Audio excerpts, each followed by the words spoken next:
as dash. Tell me.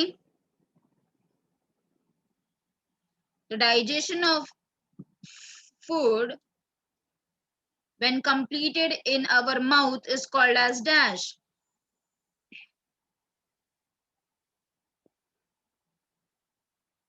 Anyone? सब भूल गए कि क्या?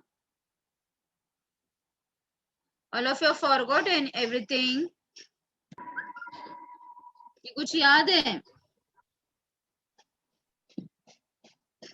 Okay, I will only tell you. See, food undergoes 3 stages when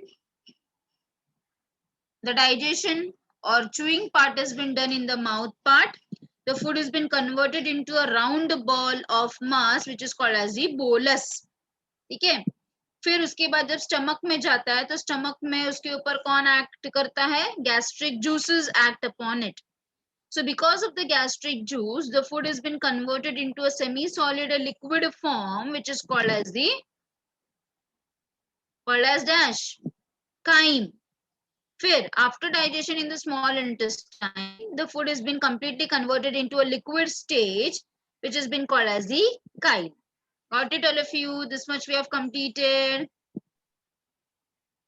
Then I have told you about the regulation of the digestion.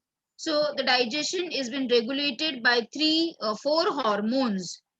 I have given you in the flow table also. Yes, याद है ना सबको? flow table form में आपने लिखा था. Yes, miss. They were the first hormone was the GI gastrin, correct. फिर secretin, फिर CCK and GIP. Which cranial nerve helps in the digestion? Which cranial nerve? It is the 10th cranial nerve. 10th cranial. Vagus nerve. Yes, very good, beta. Vagus nerve. Okay. Now, next topic which we are going to learn is the absorption, assimilation, and the egestion. Okay. So, for that, we will be going back to the PPT once again.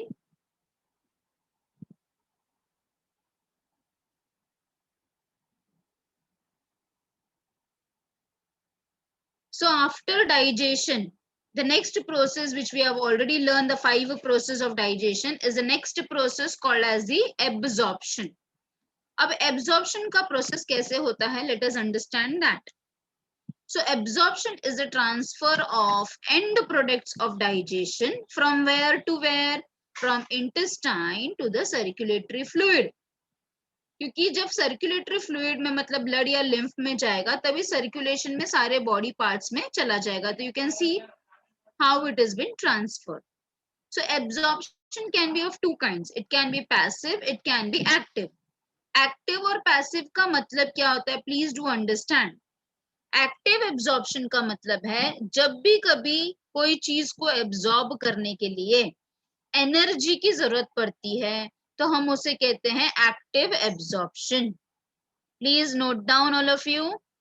whenever anything requires energy for absorption, it is called as active absorption.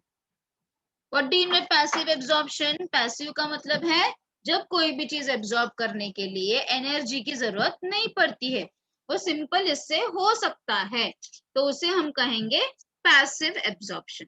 Got it all of you? समझ में आया? Active and passive समझ में आया आप लोगों को? Yes और नो? अच्छा, अब पैसिव में 2 टाइप्स होते हैं, ऑस्मोसिस एंड डिफ्यूजन. इसमें एनर्जी की जरूरत नहीं लगती है, दोनों अलग अलग टाइप के प्रोसेस है. सिंपल में भी डिफ्यूजन में भी 2 टाइप का होता है, simple diffusion and facilitated diffusion. Facilitated diffusion का मतलब है जब भी कोई चीज को ट्रांसफर करने के लिए कोई ना कोई चीजों की मदद लगती है, मतलब कोई कैटायंस हो जाएगा या आयंस हो जाएगा. जैसे एक मेम्ब्रेन से दूसरे मेम्ब्रेन में जाने के लिए अगर कोई चीजों को, कोई मॉलिक्यूल्स को कोई भी आयंस की जरूरत पड़ती है तो उसे हम क्या कहेंगे? Facilitated diffusion. अंडरस्टूड? अंडरस्टूड और not? Yes, miss. You can see over here. Now passive absorption you can see with this diagram also. आपको इस डायग्राम से अच्छे से समझ में आ जाएगा. देखो ये सिंपल डिफ्यूजन है, आप देख सकते हो यहाँ पे सर्कल से दिखाया गया, ये राउंड राउंड जो डॉट आपको दिख रहा है, ये क्या, किस चीज का डायग्राम है? ये बीच वाला diagram, this is the plasma membrane का diagram. You will be learning in 11th standard itself.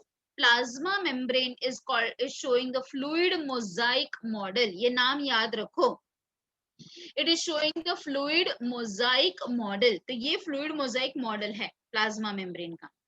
तो कोई भी मॉलिक्यूल्स को अगर एक मेम्ब्रेन से, मतलब प्लाज्मा मेम्ब्रेन, बाहर से सेल के अंदर जाना है, बाहर से सेल के अंदर जाना है, तो डिफ्यूजन हमने बताया.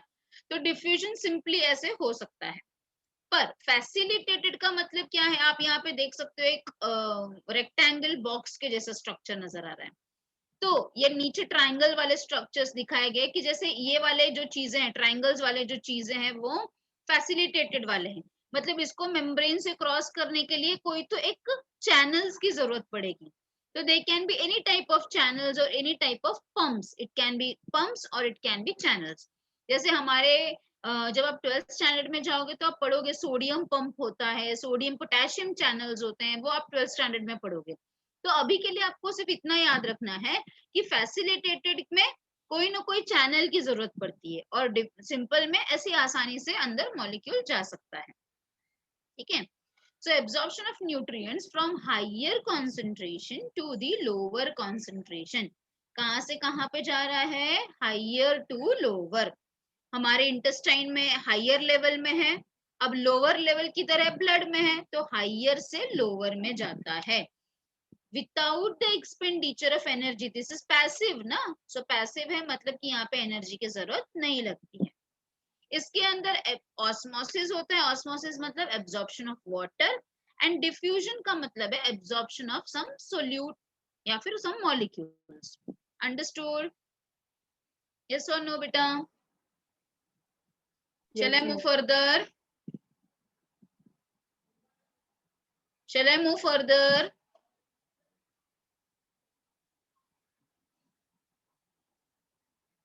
So simple and facilitated. अभी जो आपको मैंने भी एक्सप्लेन किया, ये आप याद रखो. ये जो डिफ्यूजन है ना, ये पूरे 11th और 12th आपको हर जगह आने वाला है. Passive, simple, facilitated. तो इसको भूलना नहीं है, इसको अच्छी तरह से दिमाग में फिट कर लो. सिंपल डिफ्यूजन का मतलब क्या है? The molecules alone can be diffuse. Absorption of vitamins, chloride ions etcetera. Facilitated मतलब कोई तो कैरियर्स की जरूरत पड़ती है. Diffusion with the help of some carrier ions, like it can be sodium ions also. So absorption like of fructose, mannose, ये सब facilitated diffusion से होता है. Next come the active absorption. Active absorption मतलब मैंने क्या बताया? जब भी एनर्जी का एक्सपेंडिचर होता है, whenever एनर्जी का एक्सपेंडिचर होगा, उसे हम कहेंगे active absorption.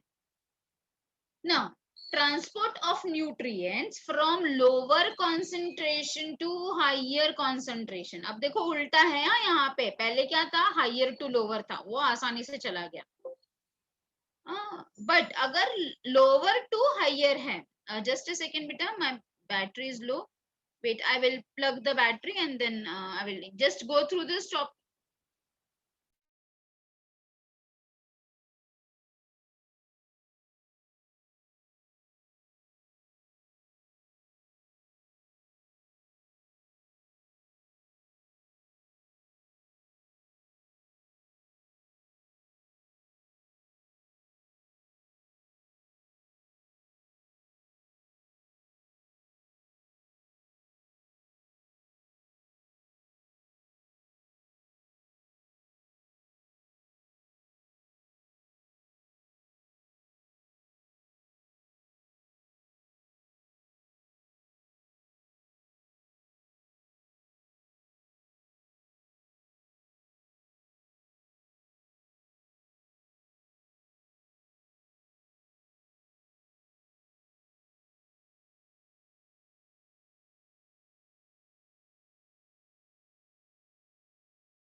Yes, so I hope all of you have seen this.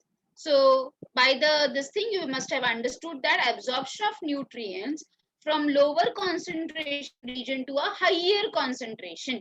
इसे हम क्या कहेंगे? We will be calling it as the active transport. As I've told you, please remember this. Active transport, it is always helpful for you all. Okay. Next, it needs energy, that is absorption of amino acids, monosaccharides जैसे कि glucose, electrolytes, all these things are been the examples of the active transport.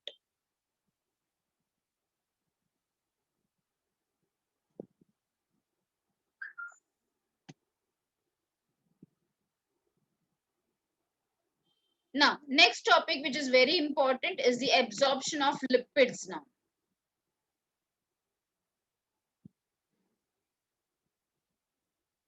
so monoglycerides, diglycerides and fatty acids, please note down, cannot be absorbed directly as they are water insoluble.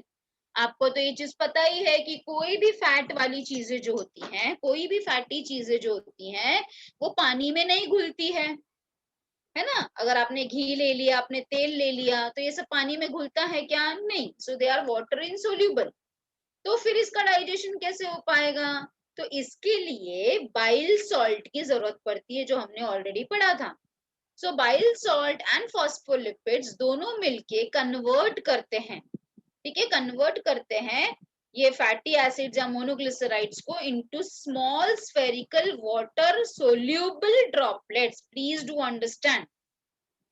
Bile salt का क्या काम आ गया? अभी bile salt जो है fatty acid जो कि insoluble है वाटर में, उसको सोल्यूबल बना, उसको छोटे छोटे पार्टिकल्स में बदलता है और कुछ इस तरीके से बनाता है कि वो वाटर सोल्यूबल हो जाए. And these spherical means goal, water soluble droplets are called as a mycelium. Very important question for the exam. Mycelium. What is mycelium? How you will be explaining mycelium? Who will tell me? Who will tell me mycelium क्या बताया मैंने? Can anybody try? Tell me fast. Who will tell me what is mycelium?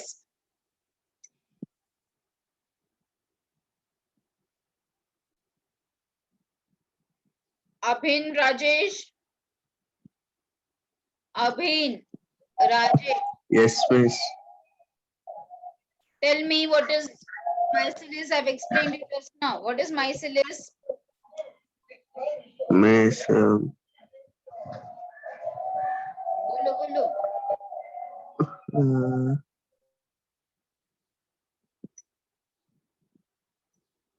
क्या कर रहे थे बेटा जब मैं लेक्चर बोल रही थी? तो on your video. Miss, can I try? Miss, lipid molecules that arrange themselves in a spherical. आधा अधूरा आंसर मत दो, पूरे से बताओ. Miss, can I try? हाँ यस बेटा से. Mycelium are those who convert bile salts and phospholipids into small spherical water soluble droplets. That converts bile salt? No. You have told all the terms rightly, but framing of sentence has totally changed the meaning. What you must say? The fatty acids or the monoglycerides. You can say the fatty acids also. You must say that जो fatty acid होते हैं, which are insoluble in water, with the help of bile salt, they are being converted into spherical water soluble droplets, which are called as mycelium. Understood? चलो अभी अभिन मुझे बताएगा. बताओ बेटा मैंने क्या बोला अभिन? fatty acids हाँ. convert them in किसको कन्वर्ट? फैटी एसिड कन्वर्ट करता है कि वो खुद कन्वर्ट होता है? bile salts. आप हिंदी में बोलोगे तो भी मेरे को चलेगा. आप मेरे को उसका मतलब समझा के दो. मैंने माइसिलिस का मतलब क्या बताया? Tell me fast. Who will explain me in Hindi? Who will try to explain? Aditya. अच्छा, Janvi, you are going to say बेटा. Yes, miss. हाँ बोलो बेटा. This fatty acids को fatty acids और bile salt को इस small spherical water soluble droplets में convert करता है, उसको ही आप म्यूट हो गई हो बच्चा. मिस bile salt और phospholipids को स्मॉल वाटर soluble droplets में कन्वर्ट करना, उसको ही माइसिलिस. आप पहले अनम्यूट हो. आप म्यूट होने का घाई मत करो.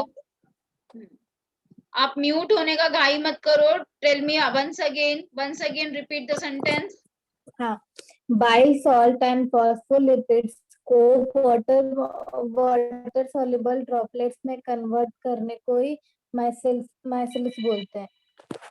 बाइल, आप क्या बोल रही हो कि बाइल सॉल्ट्स एंड फॉस्फोलिपिड्स को छोटे ड्रॉपलेट में कन्वर्ट करने को ये कहते हैं? नो. नहीं, छोटे ड्रॉपलेट में ड्रॉपलेट टाइप मॉलिक्यूल्स में कन्वर्ट करने को. अरे बच्चा, वही चीज मैं आपको बोल रही हूँ कि बाइल सॉल्ट को छोटे ड्रॉपलेट में नहीं कन्वर्ट किया जा रहा है. वाटर सॉल्युबल कन्वर्ट कर. बाइल सॉल्ट के मदद से, बाइल सॉल्ट का it is a helping agent. Bile salt is a helping agent. It is converting the fatty acid. Here who is been converted? Fatty acid has been converted. ठीक है? Fatty acid. Please understand the sentence nicely and properly. Yes, what I've told you. The bile salt is helping. Bile salt is helping to convert the fatty acids into the small water droplets called as a micelles. Now come down. These they are reformed into small protein coated fat globules. अब ये माइसिलिस के ऊपर you can see the diagram also over here. देखो ये fatty acids हैं, ठीक है. After emulsification कौन करता है? बाइल सॉल्ट करता है. इमल्सिफिकेशन के बाद ये क्या हो गए? इसका शेप देखो चेंज हो गया है, और अब ये क्या हो गए हैं? Small water droplets. अब they are converted into a spherical structures which are soluble in water. Now, अब they are reformed. Reformed मतलब वापस उसका शेप चेंज हो रहा है. Reformed into small protein coated fat globules. अब इसके ऊपर प्रोटीन का कोटिंग आ गया है. Now this will be called as chylomicrons. अब उसको हम क्या बोलेंगे? Chylomicrons बोलेंगे. माइसिलिस के ऊपर जब प्रोटीन का कोटिंग आता है तो उसे हम क्या कहेंगे? Chylomicrons. And these chylomicrons are now transported into lacteals in the villi. मैंने lacteals आपको explain किया था. Lacteals is after the fat का absorption. villi किधर होता है? हमारे intestine में, from the lymph. So chylomicrons now enters the blood. तो इतना सारा process होने के बाद fat जो है वो blood में enter करता है. Is that clear? पहले lymph में जाता है और फिर lymph से blood में आता है. Understood? Understood or not? Yes, miss. Yes, ma'am.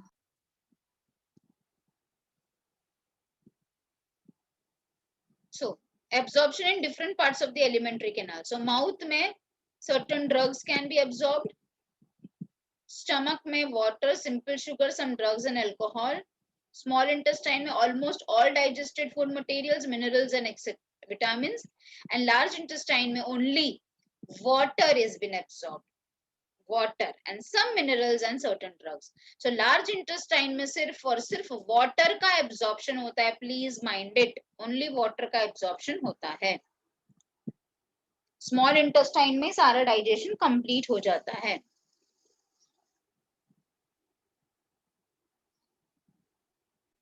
So ileum, if you remember, ileum क्या था? It is a part of the small intestine. So small intestine में कौन से 3 part थे? Duodenum, jejunum, ileum.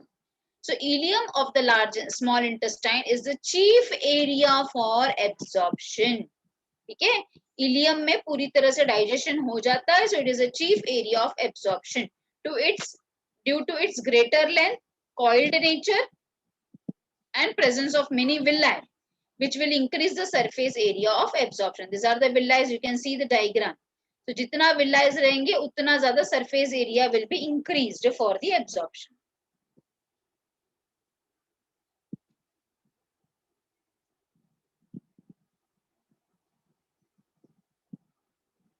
ओके अब क्या होगा, इसके बाद क्या होगा, नेक्स्ट स्टेप एब्जॉर्प्शन के बाद क्या है next step, assimilation.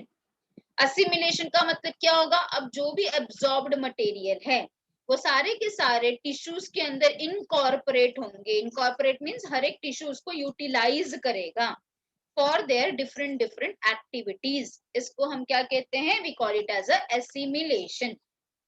The undigested substances जैसे कि प्लांट का फाइबर्स हो गया, कुछ डेड बैक्टीरियाज हो गए हैं, they all will be forming the feces and they will enter into the cecum through the ileocecal valve. You can see the ileocecal valve over here which will prevent the backflow of the feces. इसके बाद backflow नहीं हो पाएगा, feces मतलब ऊपर की तरफ नहीं आ पाएगा. फिर feces जो है वो temporary कहाँ पे स्टोर होता है, रेक्टम में स्टोर होता है और फिर एनस के थ्रू बॉडी के बाहर जाता है जिसे हम इजेशन कहते हैं या फिर डेफिकेशन भी कह सकते हैं. तो आप देख सकते हो ये वाल्व को, ये वाल्व से वापस ऊपर जाएगा, इसके बाद है rectum. Now we are going to learn about the different types of disorders, digestive disorders. तो सबसे पहले हम बात करते हैं जॉन्डिस के बारे में. Jaundice is a very common thing which you must have heard also, या फिर किसी बच्चों को हुआ भी होगा बचपन में. है कोई यहाँ पे जिसको जॉन्डिस हुआ था बचपन में या कभी तो भी? Anyone? Anyone? Any students? किसी को भी नहीं हुआ था? Have you heard about jaundice? Yes, miss. क्या होता है जॉन्डिस में? उसको नॉर्मली कॉमनली क्या बोला जाता है?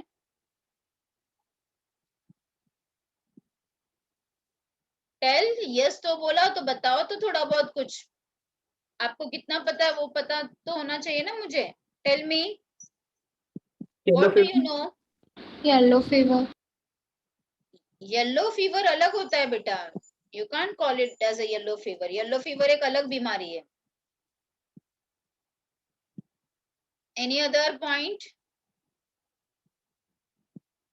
Yellow fever is a different disease which has been caused by a type of an insect. ठीक है, so don't mix all the diseases. In jaundice there is yellowing of skin. Skin जो है वो yellow पड़ जाता है, ज्यादा करके आंखों में yellowness दिखने को आता है, nails yellow हो जाते हैं, skin भी थोड़ा बहुत yellowish हो जाता है. ठीक है, तो it is सबसे पहला thing कि it is not a disease, it is just a problem. I can't say problem also, it is just a condition of a liver. liver का ये condition है जिसे हम jaundice कहते हैं. ठीक है, तो इसमें एक्चुअली होता क्या है, इसको नॉर्मली टर्म में पीलिया कहा जाता है. कॉमनली इसे पीलिया कहा जाता है क्योंकि पूरा स्किन येलो हो जाता है इसीलिए. तो इसमें एक्चुअली होता क्या है, लेट मी एक्सप्लेन यू. सी, अपना जो नॉर्मल लिवर है वो क्या बनाता है मुझे बताओ. Liver produces dash. लिवर कौन सा जूस बनाता है? Bile juice. Very good, bile juice. Bile juice क्या होता है, इमल्सिफिकेशन ऑफ फैट करता है. क्या करता है? Emulsification of fat. तो जब हम सब, अभी हम सबको किसी को भी जॉन्डिस नहीं हुआ है, तो हम सबका जो लिवर है ना वो कैसा बाइल जूस बनाता है? वाटर सोल्यूबल बाइल जूस बनाता है. कैसा बनाता है? Water soluble. तो ये जो बाइल पिगमेंट्स है, बिलीरुबिन एंड बिलीवर्डिन, मैंने आपको बताया था कि ये जो बिलीरुबिन और बिलीवर्डिन है वो येलोइश ग्रीन कलर का पिगमेंट है. कैसा है? येलोइश ग्रीन कलर का पिगमेंट है बिलीरुबिन एंड बिलीवर्डिन. तो जब नॉर्मली हमारा लिवर काम कर रहा है तो उस वक्त ये वाटर सोल्यूबल पिगमेंट्स बनाता है. But due to some reason अगर हमारा लिवर ठीक से काम नहीं कर रहा है तो उस टाइम पे ये वाटर सोल्यूबल नहीं बना के फैट सोल्यूबल पिगमेंट्स बनाता है. Fat soluble. अब जब ये बिलीरुबिन और बिलीवर्डिन फैट सोल्यूबल हो जाएंगे तो फिर क्या हो जाएगा, हमारे स्किन में डिपॉजिट होने लगेंगे. क्योंकि हमारे स्किन के नीचे क्या होता है, फैट का लेयर होता है जिसको हम एडिपोज टिश्यू कहते हैं, ठीक है। सो हमारे फैट के लेयर में ये डिपॉजिट होने लगेगा, जिसके वजह से स्किन धीरे धीरे येलो पड़ने लगता है, ठीक है। तो इसको ठीक करना भी बहुत आसान है, इसमें बहुत सारी मेडिसिन की जरूरत ही नहीं पड़ती है जॉन्डिस में, सिर्फ पैलेटिव केयर की जरूरत होती है। क्या करना होता है, ऐसे पेशेंट्स को, अगर आपने सुना होगा, आप अपने मम्मी पापा से भी डिस्कस कीजिए, जिनको अगर जॉन्डिस हुआ रहता है तो उनको कोई भी ऑयली चीज नहीं दिया जाता खाने के लिए। क्यों नहीं ऑयली चीज दिया जाएगा खाने के लिए? बिकॉज लिवर ठीक से काम नहीं कर रहा है ना। तो लिवर का काम ही है फैट को डाइजेस्ट करना, तो लिवर को थोड़ा रेस्ट अगर हमें देना है, if we want to give rest to our liver, हमें ऑयली फूड पूरा अवॉइड करना चाहिए। तो ऑयली फूड अवॉइड करेंगे तो लिवर धीरे धीरे बैक टू नॉर्मल हो जाता है। Understood all of you? समझा क्या बोला मैंने? So here the skin and the eye turns yellow due to the deposition of bile pigment. अभी मैंने आपको बताया कि बाइल पिगमेंट क्यों डिपॉजिट होने लगता है, क्योंकि जब लिवर डैमेज होने का शुरुआत होता है तो what happens, normal bile juice नहीं बन के फैट सोल्यूबल बाइल जूस बनता है। अंडरस्टूड? यस और नो तो बोलो बेटा। Yes, ma'am. Yes. Next is the vomiting. Vomiting का मतलब क्या है, हम लोग उसको रीगर्जिटेशन भी बोल सकते हैं। रीगर्जिटेशन, वापस उल्टा आना। तो स्टमक का जो भी कंटेंट है, if it is coming in a backward direction, ऊपर हो रहा है, बैक फ्लो हो रहा है, तो उसे हम वॉमिटिंग कहते हैं। और वॉमिटिंग को कौन कंट्रोल करता है? It is been controlled by the medulla oblongata. It is been controlled by the medulla oblongata, ठीक है। तो वॉमिटिंग के बहुत सारे रीजंस हो सकते हैं, इन्हीं व्हाट टू से, बैक्टीरियल इन्फेक्शन और any sort of a viral infection और फूड पॉइजनिंग आल्सो, ठीक है। Next comes the diarrhoea. Diarrhoea का मतलब क्या होता है? Normally we say it as a loose motion. Again diarrhoea भी बहुत सारे कारणों से हो सकता है। बैक्टीरियल इन्फेक्शन से, कुछ बाहर का खाना खाया जिसमें बहुत ज्यादा बैक्टीरियाज वगैरह थे, तो उसकी वजह से भी डायरिया वगैरह हो सकता है। कोई वर्म्स है, अगर स्टमक में कोई वर्म्स है तो उससे भी डायरिया होता है। So frequent elimination of watery faeces, मतलब फूड डाइजेस्ट ही नहीं हो पा रहा है, फटाफट फटाफट सिर्फ बिना डाइजेशन के फूड बाहर चला जा रहा है बॉडी के, तो उसे हम कहेंगे डायरिया। इसके वजह से क्या होता है, फूड का एब्जॉर्प्शन ही नहीं होता, so it reduces the absorption of food. Diarrhoea का अपोजिट कौन है? कॉन्स्टिपेशन। कॉन्स्टिपेशन का मतलब क्या है कि डायरिया का अपोजिट मैंने बोला। अगर डायरिया मतलब दिन में 3 to 4 टाइम वाटर स्टूल हो रहा है, तो कॉन्स्टिपेशन का मतलब है कि 3-4 दिनों में एक बार भी फीसेस नहीं हो रहा होना, ठीक है। 3-4 दिनों में अगर एक बार भी फीसेस नहीं हो रहा है तो उस कंडीशन को हम कहते हैं कॉन्स्टिपेशन। अच्छा, अब कॉन्स्टिपेशन होने का क्या रीजन होता है? कॉन्स्टिपेशन रीजन होने का सबसे बड़ा कारण है लेस वाटर इनटेक, ठीक है। अगर हम पानी बहुत कम पी रहे हैं तो वो एक मेजर रीजन है फॉर कॉन्स्टिपेशन। अगर पानी पी रहे हैं फिर भी कॉन्स्टिपेशन का प्रॉब्लम है, दैट मीन्स कि डाइट में फाइबर रिच फूड नहीं है। सो फाइबर रिच फूड खाने से भी ये constipation can be clear. So it is infrequent elimination of the dry stool.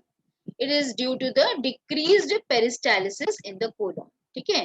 Normal पेरिस्टालिटिक movement नहीं हो पा रहा है कोलोन का, इसके वजह से भी कॉन्स्टिपेशन का तकलीफ होता है। Next very common is indigestion. जैसे अगर हम कहीं शादी ब्याह में जाएंगे तो वहां पे इतने सारे स्टॉल होते हैं कि हमको ऐसा लगता है ये भी खा ले, ये भी खा ले, आज एक दिन में हम पूरा स्टॉल खा जाए, है ना। फिर दूसरे दिन क्या होता है? Indigestion problem. यस, सो इंडाइजेशन का मतलब क्या है? It can B because of over eating, कुछ ज्यादा ही खाने से, ठीक है। स्टमक के ऊपर इतना प्रेशर आ गया है कि it leads to the indigestion of the food. अब स्टमक को आप अलग अलग वैरायटीज दे दोगे, पानी पूरी भी दे दिया, डोसा भी दे दिया, ये भी दे दिया, वो भी दे दिया, तो स्टमक अभी कंफ्यूज हो गया कि किसको किसको डाइजेस्ट करूं और कितना कितना जूस बनाऊं, ठीक है। क्योंकि हर एक फूड मटेरियल के लिए अलग अलग टाइप का डाइजेस्टिव जूसेस फॉर्म होता है, क्योंकि उसमें अलग अलग एंजाइम्स होते हैं इसीलिए, ठीक है। So it leads to then indigestion. फिर स्टमक भी छोड़ देता है कि जान दो, जितना हो रहा है उतना करेंगे, बाकी का नहीं करेंगे। जैसे आप लोग एग्जाम के टाइम पे करते हो ना, कि पूरे साल नहीं पढ़ाई करते हो और फिर एक ही बार पूरा लोड आ जाता है, इतना सारा पढ़ाई का लोड आ जाता है, फिर अब बोलते हैं जान दो, जितना होता है उतना ही करेंगे, बाकी का छोड़ देते हैं। वैसे ही हमारा स्टमक भी करता है, ठीक है। आप उसको अगर बहुत सारा कुछ कुछ खाने को दोगे, बहुत सारा दोगे, तो स्टमक को जितना जमता है उतना ही वो करेगा, जितना आप करते हो ना वैसे ही, बाकी का छोड़ देगा। तो that may lead to indigestion. So conditions leading to feeling of fullness due to improper digestion. It can be due to anxiety. Anxiety का मतलब पता है ना बेटा आपको? Anxiety means mood Yes. swing होना. Yes, mood swings होना. Indigestion can also be caused because of inadequate enzyme secretion. मैंने आपको पहले ही लेक्चर में बताया था कि जितने भी एंजाइम्स है, they are proteinaceous in nature. तो अगर आपका प्रोटीन इंटेक अच्छा नहीं है, अगर आप प्रोटीन रिच डाइट नहीं खाते हो, तो एंजाइम्स भी नहीं बनेंगे अच्छे से पेट में, और एंजाइम्स नहीं बनेंगे तो इंडाइजेशन होगा, ठीक है। Food poisoning very common. Spicy food, बहुत ज्यादा स्पाइसी फूड खाने से, ऑयली फूड खाने से, हाँ, इंडाइजेशन का प्रॉब्लम होता है, ठीक है। Now I will go back to the textbook once again, because there are some other diseases also which we have to learn from there.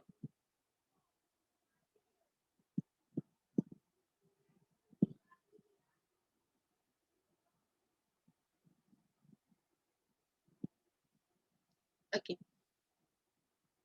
So in your textbook, please note down this mycelium, this chylomicrons. You can see the cursor where I am moving the cursor. Mark the mycelium is important. Mark the chylomicrons also very important. Then we have learned about assimilation. We have learned about the egestion also. Egestion is again under neural reflex control. ठीक है? It is voluntary. Voluntary है तभी तो हमें diapers नहीं पहनना पड़ता, ना तो अगर ये इनवॉलेंट्री होता तो हमें भी डाइपर पहन के घूमना पड़ता, क्योंकि पता ही नहीं चलता। अच्छा, तो अभी जो रह गया है part, that I will complete first. We have seen the indigestions, ये सारी चीजें मैं वापस एक बार बता देती हूँ मैं। उसके पहले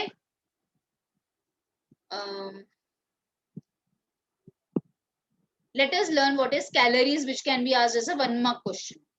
So amount of heat liberated by complete combustion of 1 gram of food, हाँ, इससे हम कहते हैं कैलोरीज। Got it? सो जितना हीट लिबरेट होता है 1 ग्राम फूड खाने से, जितना हीट लिबरेट होता है उसे हम कहते हैं किलो कैलोरीज और कैलोरीज। आप देख सकते हो कि बिस्किट के पैकेट पे या वेफर्स के पैकेट पे हमेशा पीछे लिखा होता है, ये ऐसा टेबल दिया ही होता है हर इस पैकेट के पीछे, ठीक है। सो दैट शोज यू कि आपको ये खाने से कितना कैलोरीज मिलने वाला है।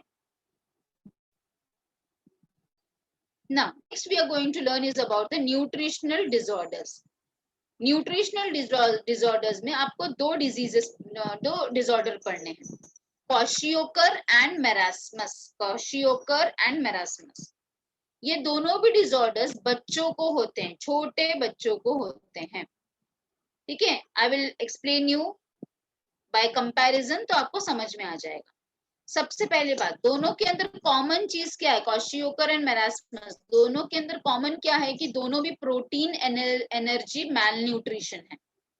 प्रोटीन एनर्जी मैलन्यूट्रिशन का मतलब है प्रोटीन के कमी से होने वाला बीमारी। हाँ, प्रोटीन के कमी से होने वाले बीमारी को हम कहते हैं प्रोटीन एनर्जी मैलन्यूट्रिशन और PEM। तो सबसे पहले हम क्वाशियोकर पढ़ते हैं। तो क्वाशियोकर कंपैरिजन में पढ़ेंगे तो आपको जल्दी से समझ में आ जाएगा। क्वाशियोकर 1 साल से लेके 3 साल तक के बच्चों को होता है, जबकि मेरास्मस इन अंडर 1 ईयर, 1 साल के अंदर के बच्चों को होता है, ठीक है। जो भी क्वाशियोकर का बच्चा होता है वो अंडर वेट होता है, मतलब जितना आइडियल वेट होना चाहिए उससे कम वेट का होता है, इसलिए उसका ग्रोथ कैसा होता है? Student growth. स्टूडेंट मतलब उसका ग्रोथ रुक सा जाता है, ब्रेन डेवलपमेंट भी नहीं हो पाता है क्योंकि एंजाइम्स नहीं है, हॉर्मोन्स नहीं है, क्योंकि प्रोटीन की कमी है ना, तो ब्रेन डेवलपमेंट तो होगा ही, poor brain development. Loss of appetite, loss of appetite मतलब भूख नहीं लगना, भूख नहीं लगना को हम बोलते हैं loss of appetite. Anaemia, anaemia मतलब less amount of haemoglobin, less amount of haemoglobin को एनीमिया बोला जाता है। प्रोट्यूडिंग बेली, ठीक है, भले है ये बच्चा दुबला पतला सा अंडरवेट है पर उसका पेट बहुत ही आगे आया रहता है, सो प्रोट्यूडिंग बेली। हाथ पैर एकदम पतले रहते हैं तो स्लेंडर लेग्स, स्लेंडर मतलब पतले लेग्स। बल्जिंग आईज, आईज ही एकदम बड़ा दिखता है, अब इसका चेहरा तो बेचारे का एकदम पतला सा है पर आईज और पेट ही बड़े दिखते हैं। एडीमा, एडीमा का मतलब होता है स्वेलिंग, ओ ई एडीमा बोलते हैं, ओ साइलेंट है इसमें। एडीमा ऑफ लोअर लेग्स, हाँ लोअर लेग्स में हमेशा स्वेलिंग रहता है, सूजन रहता है, फेस में स्वेलिंग रहता है। Change in skin and hair colour, so ऐसे सब बच्चे they are the example of the kwashiorkor. अभी हो अच्छा पहले मैं आपको मैरास्मस का भी बता देती हूँ, फिर मैं एक्सप्लेन करूंगी दोनों का क्यों, रीजन क्या है होने का। तो इसके सिम्टम्स देखते हैं। सो मैरास्मस का बच्चा 1 साल के अंदर के बच्चों को होता है,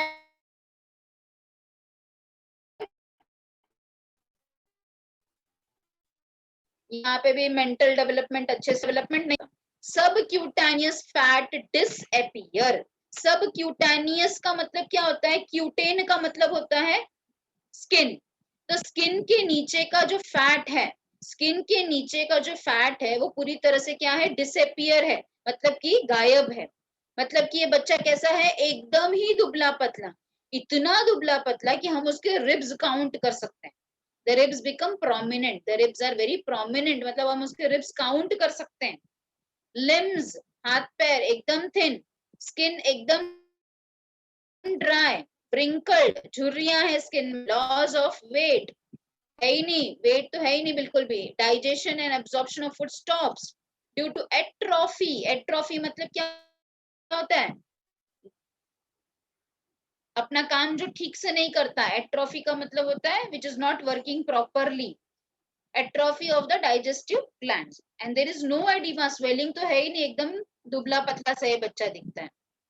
अंडरस्टूड, ठीक है। I will show you the photo also, ठीक है। I will show you both the photos. Let me see what is the reason of kwashiorkor and marasmus. As I've told you, both the diseases are due to the protein energy malnutrition. तो obviously protein वाले अगर आप कोई भी चीजें देखोगे, जैसे कि मिल्क में प्रोटीन होता है, एग में प्रोटीन होता है, हाँ पल्सेस में प्रोटीन होता है, फिश में प्रोटीन होता है, मीट में प्रोटीन होता है। तो जो भी पल्सेस, जो भी महंगी चीजें हैं, जैसे राइस और व्हीट तो थोड़ा सस्ता है, और प्रोटीन वाले कोई भी चीजें थोड़ी महंगी आती है, ठीक है। तो जो बहुत ही गरीब लोग हैं, जो बहुत ही पॉवर्टी लाइन पे रहते हैं, वो लोग के बच्चे ये सारे प्रोटीन वाला रिच डाइट नहीं खा पाते, तो उनको जनरली ये क्वाशियोकर एंड मैरास्मस देखने के लिए मिलता है, ठीक है। या फिर और रीजन हो सकता है, सॉरी, और क्या रीजन हो सकता है बताओ मुझे। The other reason for is it early termination of breast feeding. अगर घर में हैं तो फिर जो माँ है वो ब्रेस्ट फीडिंग बंद कर देती है, तो वो भी एक रीजन होता है for this disease. Next, early termination of breast feeding. Over diluted milk, बहुत ज्यादा मिल्क आता है और बहुत सारे ज्यादा लार्ज फैमिली है तो उसमें बहुत पानी मिलाया जाता है, तो ओवर डाइल्यूटेड मिल्क, ठीक है। Large family is also one of the reason, ठीक है। प्रॉपर इम्प्रॉपर डाइट, ये सारे रीजंस होते हैं for a kwashiorkor and the marasmus. Understood all of you? Yes. Yes, ma'am. Wait, I will show you the photo. Beta, just a second, beta. You all just revise. I will just show you it. You see your textbook. If you are having any doubt, you can ask me. Till then, I will open my.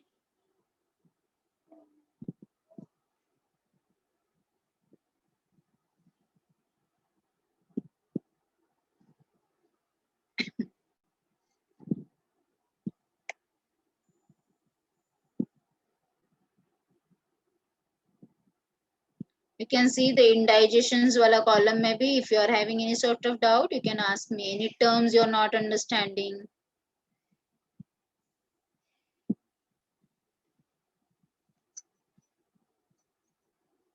This question can be asked as a distinguish between the Kwashiorkor and marasmus.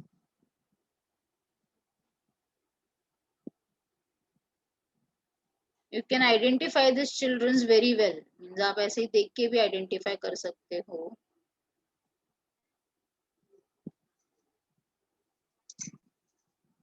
Wait, it's opening beta.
Okay, you all just see whether you are having any sort of doubt, you can ask me.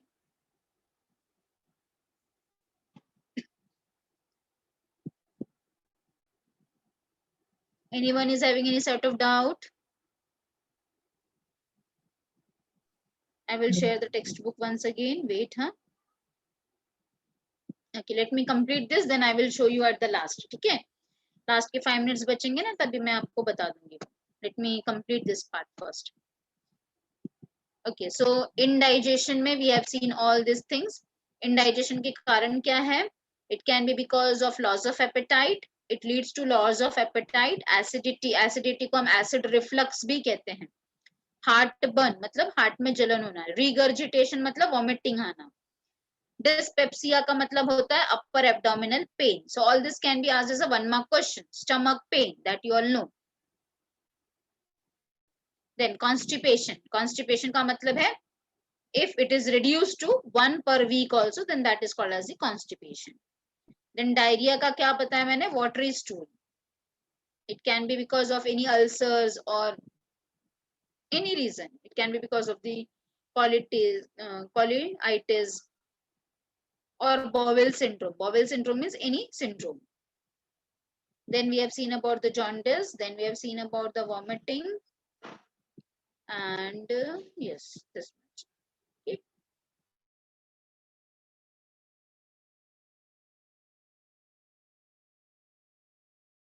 ज्यादा alcohol पीने से क्या होता है? Fatty liver होता है, जिसे हम लिवर कायरोसिस भी कहते हैं.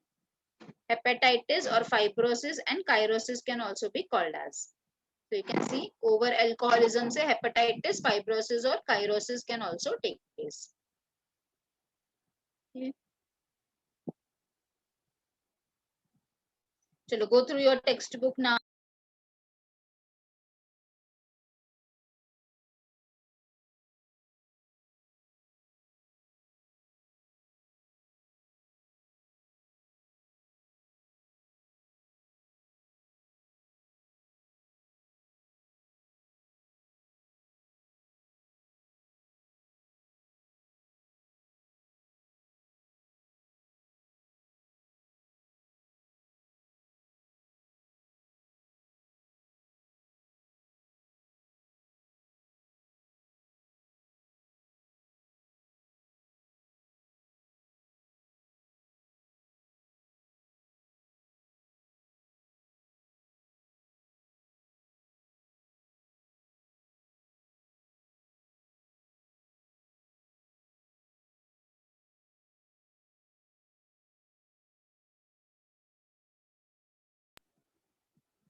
Any doubt to anyone?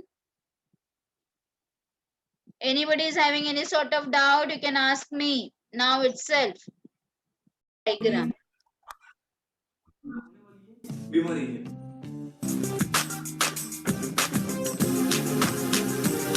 Difference ये दोनों बीमारी See here, Kwashiorkor and a marasmus child. Just photo you can see over here.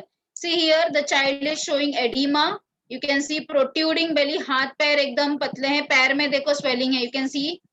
उसके feet देखो, उसमें swelling होता है. चेहरा में भी swelling है. पेट पे भी swelling है. जबकि marasmus वाला बच्चा आप देखो पूरा हड्डी है. पूरे उसके ribs तक नजर आ रहे हैं. Understood? Okay, so that is a Yes. major difference between these two children.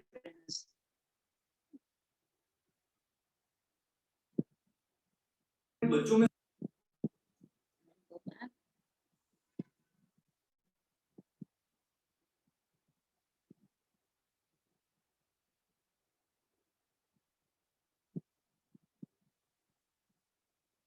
So you can afterwards also you can go on the YouTube and you can see the differences between all these things.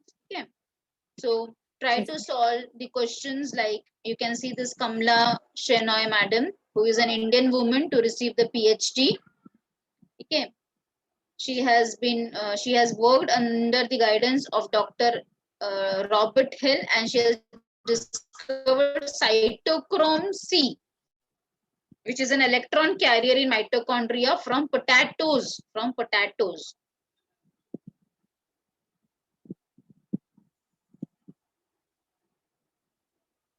Try to solve out all the questions which are been there from internet, my friend, and all. ये सारे questions भी आप solve करो. चलो, who will tell me the question answers? I will call out the names and let me see कि how many of you have studied. Wait, huh?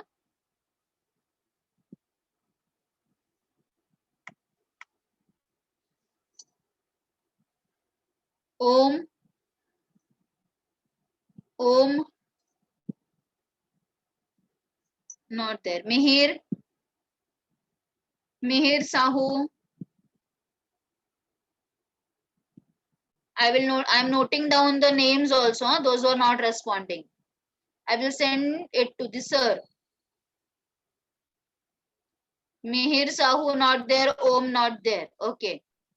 Shri Prasad. yes, ma'am. Tell me the answer for the first question. MCQ. SNR cells are absent in dash. Yes, ma'am. Sorry, are present in dash. What should be the answer? Pancreas. Very good. It is pancreas. SNR cells are present in pancreas, which is the exocrine part of pancreas. Sagar Mishra. Sure, I meet too. Acha, you are Mihir. Okay. Sagar Mishra.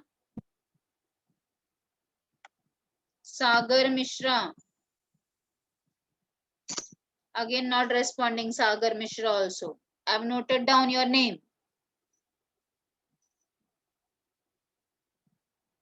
Next. Sonakshi.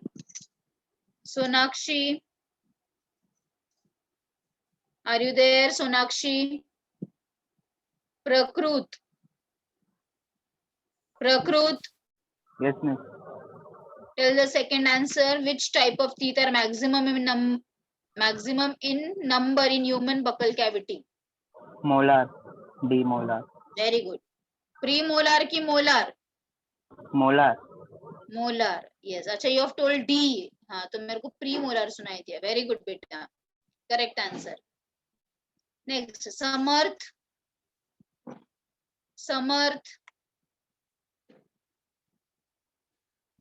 Yes, ma'am. Samarth, tell me the answer for the C1, odd man out. Which is the odd one out? Yes. Huh? Talking. Select odd one out on the basis of digestive functions of tongue. Talking. What are you telling? Your voice is not, huh? Option C. Talking digestion में कैसे मदद करता है?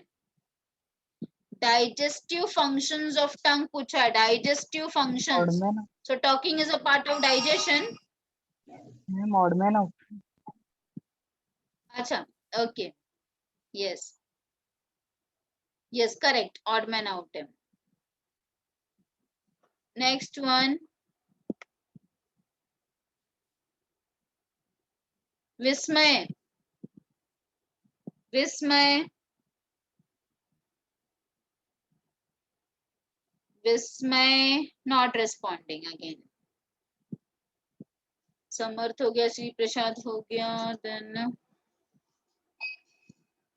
एक minute, I am searching the children only. Aadesh, Yes, miss. Tell me the next answer. Protease. Pepsin का क्या आएगा? Option D, protease. Proteases. Okay, proteases, correct. चलो, I will ask again question by myself only. Amit, Amit Garje. हाँ. हाँ Hello. बेटा, tell me which protein energy malnutrition occurs in children below 1 year. कौन सा protein energy malnutrition है जो 1 साल के अंदर होता है? जो 1 साल के अंदर होता है, विच वन? हाँ, Meramus.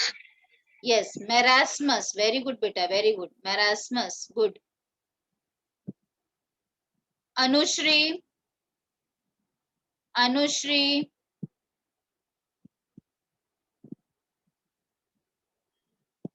Yes, are you miss. there?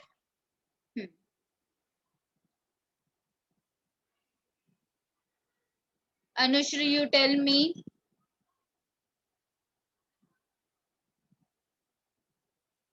About the vomiting. Vomiting होने के पहले, वॉमिटिंग जैसे फीलिंग को क्या कहते हैं? Feeling of vomiting is called as dash. Nauseatic feeling. Very good, nausea या फिर नॉशियाटिक फीलिंग. नॉशिया या फिर nauseatic feeling, correct, very good. Yes, so I hope all of you have understood all the things. ठीक है? If you have any doubt, you can ask me anytime. कुछ भी doubt रहेगा तो you can ask me. अच्छा, homework आप लोग लिख लो. ये जो भी कन्वर्शंस है, उस दिन मैंने आपको लिखा के दिया था ना शायद लेक्चर में. ये आपने लिखा है ना रिएक्शन सब? Yes, हाँ. miss. हाँ. हाँ, ओके. तो फिर आप ये सारे चीजें एक बार पढ़ लेना. Read all the things nicely and properly.